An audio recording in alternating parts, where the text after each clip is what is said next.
Hello hi ಎಲ್ಲರೂ ಚೆನ್ನಾಗಿದ್ದೀರಾ ಅಂತ ಭಾವಿಸ್ತೀನಿ. ರೈಲ್ವೆ ಇಲಾಖೆಯಲ್ಲಿ RRBಯಲ್ಲಿ ನೇಮಕಾತಿಯನ್ನು ಹೊರಡಿಸಿದ್ದಾರೆ. ಸೊ ಹಾಗಾಗಿ ಎಲ್ಲರೂ ಅಪ್ಲಿಕೇಶನ್ ಹಾಕಬೇಕು ಅಂತ ಕೇಳ್ಕೊತೀನಿ.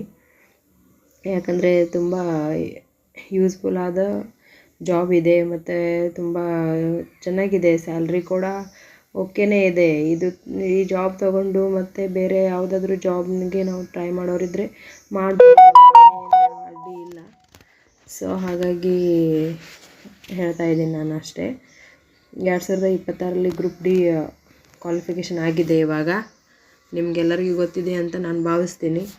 ಓಕೆ, ಕ್ವಾಲಿಫಿಕೇಷನ್ ಬಂದು 10th ಪಾಸ್ ಆಗಿದ್ದರೆ ಅಪ್ಲಿಕೇಶನ್ ಹಾಕ್ಬೋದು. ಮತ್ತು ಟೋಟಲ್ ವೇಕೆನ್ಸಿ ಇದೆ 22,000 ಪ್ಲಸ್ ಪೋಸ್ಟ್ ಇದೆ ನೋಡಿ. 22,000 ಅಂದರೆ ಸುಮ್ಮನೆ ಅಲ್ಲ, ತುಂಬ ಚೆನ್ನಾಗಿದೆ. ಪೋಸ್ಟು ಕೂಡ ತುಂಬ ಹೆಚ್ಚಾಗಿವೆ. ಸೊ ಹಾಗಾಗಿ ಆಮೇಲೆ ಪೋಸ್ಟ್ ನೇಮ್ ಏನಂದರೆ ಪಾಯಿಂಟ್ಸ್ಮ್ಯಾನು ಮತ್ತು ಅಸಿಸ್ಟೆಂಟು ಮತ್ತು ಟ್ರ್ಯಾಕ್ ಮೇಂಟೆನರ್ಸು ಈ ಥರ ಇದೆ ನೋಡಿ. ಮತ್ತು ಏಜ್ ಲಿಮಿಟ್ ಬಂದು 18 to 36 ಇಯರ್ಸ್ ತನಕ. ಮೇಲಾಗಲಿ ಫಿಮೇಲ್ ಆಗಲಿ ಎಲ್ಲರೂ ಮಾಡ್ಬೋದು, ಅದರಲ್ಲಿ ಏನಿಲ್ಲ. ಯಾವುದು ಅಂದರೆ ಮೇಲ್ ಆಗಲಿ ಫಿಮೇಲ್ ಆಗಲಿ 18 ಇಯರ್ಸ್ ಇಟ್ಕೊಂಡು 36 ಇಯರ್ಸ್ ತನಕ ಅಪ್ಲೈ ಮಾಡ್ಬೋದು. ಇದನ್ನ ಮೋಡ್ ಆಫ್ ಅಪ್ಲಿಕೇಶನ್ ಬಂದು ಇದು ಆನ್ಲೈನ್ ಇದೆ ನೋಡಿ. ಮತ್ತು ಫೀಸ್ ಬಂದು GM ಮತ್ತು OBC ಅವರಿಗೆ 500 ಅಂತೆ. ಆಮೇಲೆ SC ST ಫಿಮೇಲ್ ಮತ್ತು ಇವರಿಗೆಲ್ಲ 250 ಇದೆ. ಸೊ ಹಾಗಾಗಿ ಅಪ್ಲಿಕೇಶನ್ ಫೀ ಏನು ಜಾಸ್ತಿ ಇಲ್ಲ ಅಂತ ಅಂದ್ಕೊತೀನಿ ನಾನು. ಆಲ್ಮೋಸ್ಟು ಕಡಿಮೆನೇ ಇದೆ. ಹೆಣ್ಮಕ್ಳಿಗಾದರೆ 250 ಅಷ್ಟೇ ಇರೋದು. ಮತ್ತು ಸ್ಟಾರ್ಟ್ ಅಂದರೆ 21st ಜೂನ್ಗೆ ಸ್ಟಾರ್ಟ್ ಆಗಿದೆ. ಇದು ಅಪ್ಲಿಕೇಶನ್ ಹಾಕೋಕ್ಕೆ ಸ್ಟಾರ್ಟ್ ಆಗಿದೆ ಡೇಟ್. ಇವಾಗ ಆಲ್ರೆಡಿ January 20ಗೆ ಸ್ಟಾರ್ಟ್ ಆಗಿಬಿಟ್ಟಿದೆ ಇದು. ಮತ್ತು ಎಂಡ್ ಬಂದು February 20 ತನಕ ಇದೆ.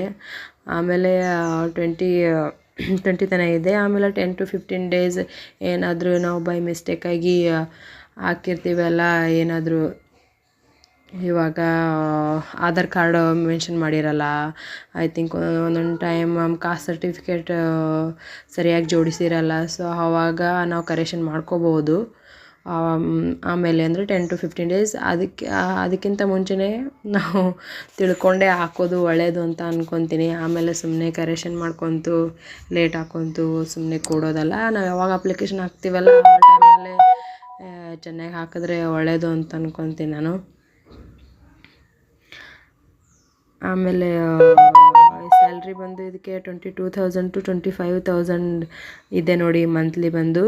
ಆಮೇಲೆ ಇಯರ್ಲಿ ಅಂದರೆ ಮಿನಿಮಮ್ 3 lakh ತನಕ ಆಗುತ್ತೆ ನೋಡಿ ಇದು.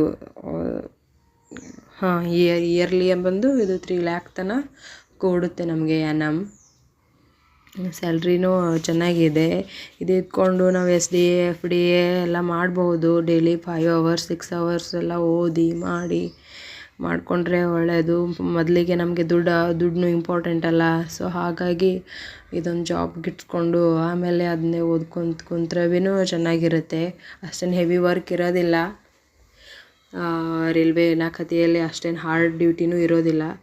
ಸೊ ಸುಮ್ಮನೆ ಚೆನ್ನಾಗೇ ಇರುತ್ತೆ. ಸೊ ಹಾಗಾಗಿ ಎಲ್ರಿಗೂ ನಾನು ಇಷ್ಟೇ ಕೇಳ್ಕೊತೀನಿ, ಸಣ್ಣ ಪೋಸ್ಟ್ ಅಂತ ಯಾರೂ ಬಿಡೋಕ್ಕೆ ಹೋಗಬೇಡಿ. ನೀವು ಹಾಕಕ್ಕೆ ಟ್ರೈ ಮಾಡಿ. ಆಮೇಲೆ ದೊಡ್ಡ ಪೋಸ್ಟಿಗೆಲ್ಲ ಟ್ರೈ ಮಾಡಿದ್ರೆ ಆಯಿತು ಅಂತ ನಾನು ಹೇಳ್ತೀನಿ. ಇದಷ್ಟೇ ನಾನು ಹೇಳೋಕ್ಕೆ ಇಷ್ಟಪಡ್ತೀನಿ.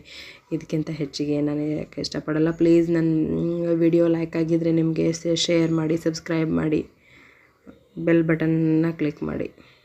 Thank you.